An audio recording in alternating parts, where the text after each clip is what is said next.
In this lecture segment, what we're going to do, we're going to take a look at the stream function, and in the remaining segments of this lecture, we'll also take a look at the potential function. But we'll begin with the stream function for two-dimensional incompressible flow. Okay, so if you recall earlier on in the course, what we did is we looked at the equation of a streamline. It turns out that you can mathematically describe streamlines, and you use a mathematical function called the stream function for that. And so that's what we're going to be taking a look at.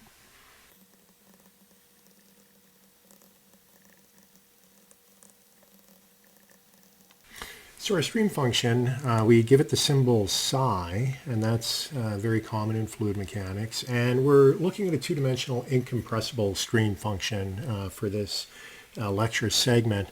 And the definition of the stream function itself, what we do, we break down the u and the v components. So the u component of velocity is expressed as being the partial derivative of the stream function with respect to y.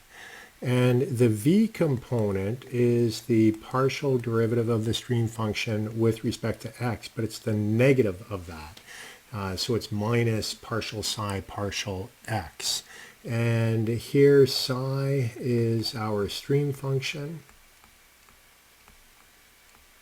And it is valid for 2D flow only.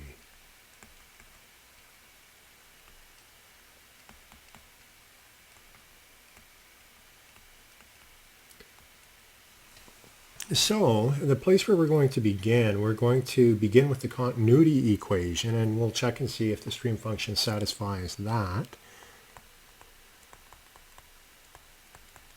So if you recall the continuity equation, we had partial rho partial t plus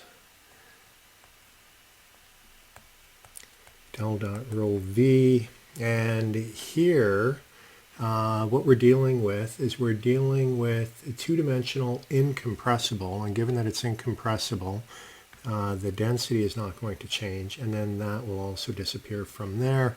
So what we're left with for 2D incompressible is del dot v equals 0. So I'll expand that out, and what we have is partial u partial x plus partial v partial y equals 0. So that's the continuity equation. Now, to see if the stream function satisfies that, what I'm going to do is take the relations up here that we said have defined the velocity components using the stream function, and we're going to try to plug it into this equation. If all works well, it will satisfy it. So let's see what happens. So when you plug in for the u, let me just write that again. Oops. We had partial u partial x plus partial v partial y equals 0, and we said u was defined as partial psi partial y, and v was minus partial psi partial x. So we substitute those in, and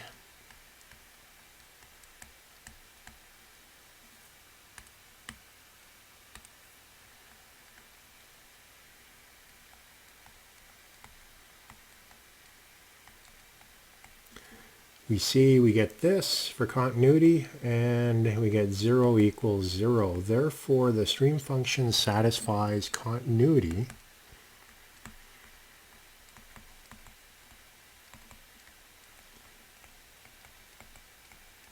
Which is good. The next thing we're going to do, we're going to take a look at what does a stream function mean along a streamline. So let's look back at what we said a streamline was.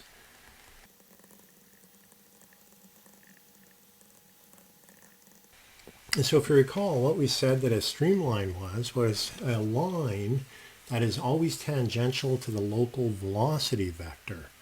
And we also had the thing that we referred to as being the equation of a streamline.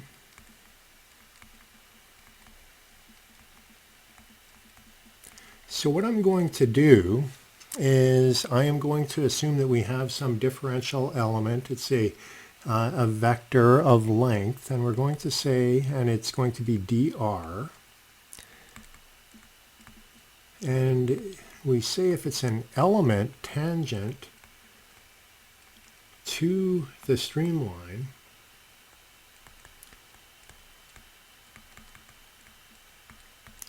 if that is the case, then we know we can use the cross product.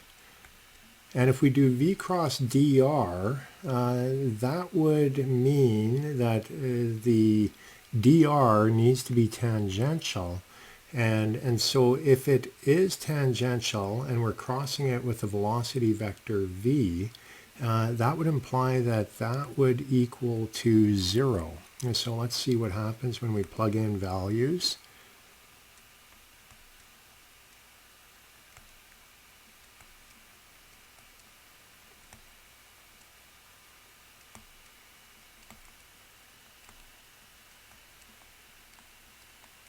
So I have that.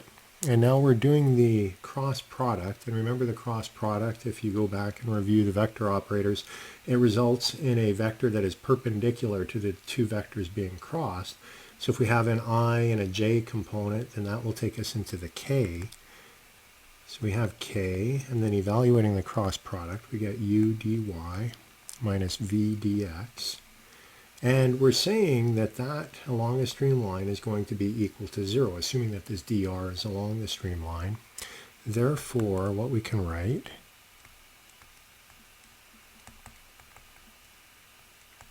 so a vector that is going in the direction of the streamline, this would be true. So what we're going to do, we're going to plug in the stream function and see if it satisfies that.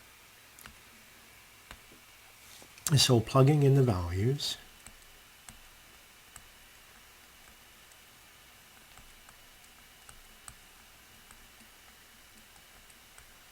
we're saying that has to be equal to 0.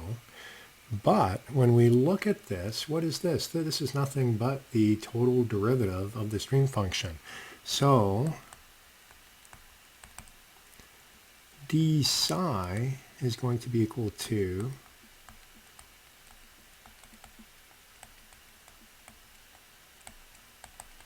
So what this is telling us is that along a streamline, if we're moving along a vector that is tangential to the velocity field at every location, d psi is equal to 0. So what that tells us is that along a streamline,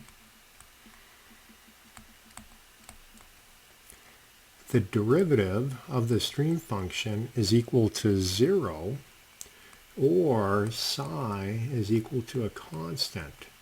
So that tells us that this function that we've come up with, the stream function, if you're following a streamline, it is not going to change. It'll be fixed along a streamline. So it's constant along a streamline.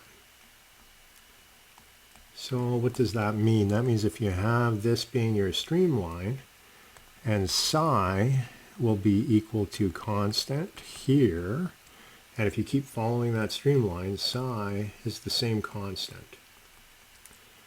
Now it doesn't say anything about going to a new streamline, and it will turn out, we'll see, that that would be psi is equal to constant, I'll say constant 1, which is different. Psi equals constant 1. So it would be a different constant as you go to a different streamline. But anyways, those are two properties of the stream function. It satisfies continuity, and as you move along a streamline, the stream function does not change.